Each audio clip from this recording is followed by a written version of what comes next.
اور میرے والد حسب اور نسب نکالنے کے عالم تھے، ایڈا وڈا سرمایہ جڑا امت تو اٹھ گیا، اور جتنے بھی لوگ ان کے زمانے کے تھے وہ کہتے تھے انہوں نے کہا حضرت کو ٹھنڈے ہو، یہ کیڑیاں گلاں کر رہے ہو؟ کہ آپ کے ولی ہونے میں کوئی شک ہی نہیں۔ پیر شلوار شاہ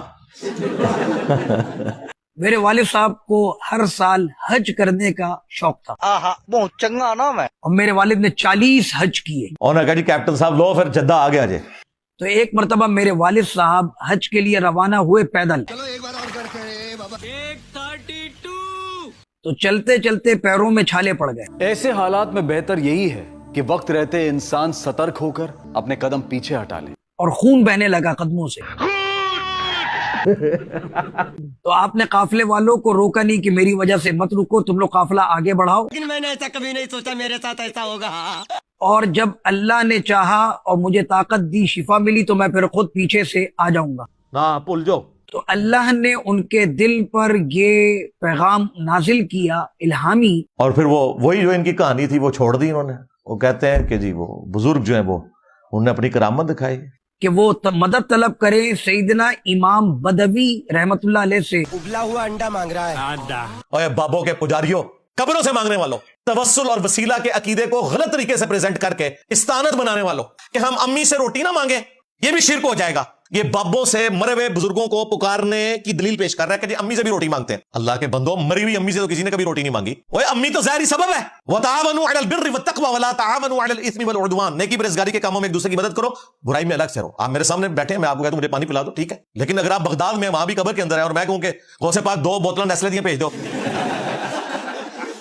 قیامت تک نہیں بھیج سکتے وہ۔ تو میرے والد نے سیدنا امام بدوی رحمت اللہ علیہ کو مدد کے لیے پکارا۔ وہ ہندو کو پھر بھی سمجھ آ جائے گی کہ یہ سامنے پتھر ہے، مسلمان کو پوری زندگی بتاتے رہے کہ جو سامنے قبر میں ہے یہ چلا گیا، یہ کچھ نہیں کرے گا، وہ کہتا نہیں اندر جا کے طاقتیں ود جاندیاں نے۔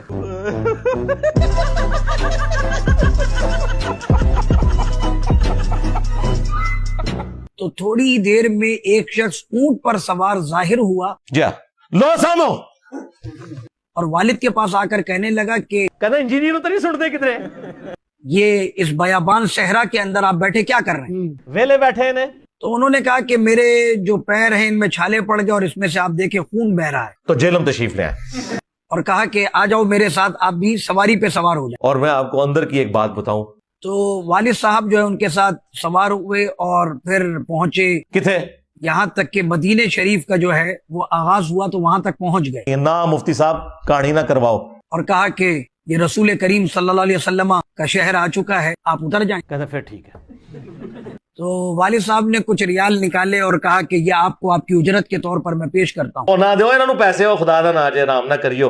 اس سوار نے یہ کہا جب وہ پیسہ ریال دینے لگے، تواڈے بزرگوں نے بھی کم پایا، ساڈے نے بھی پایا۔ تو کہا کہ اے شیخ سہیل، ٹھیک ہے، فرمایا شیخ سہیل جس کے دادا ہوں شیخ عبد القادر جیلانی، اس کو امام بدوی سے مدد مانگنے کی حاجت نہیں ہے، میں ہی تمہارا دادا شیخ عبد القادر جیلانی ہوں۔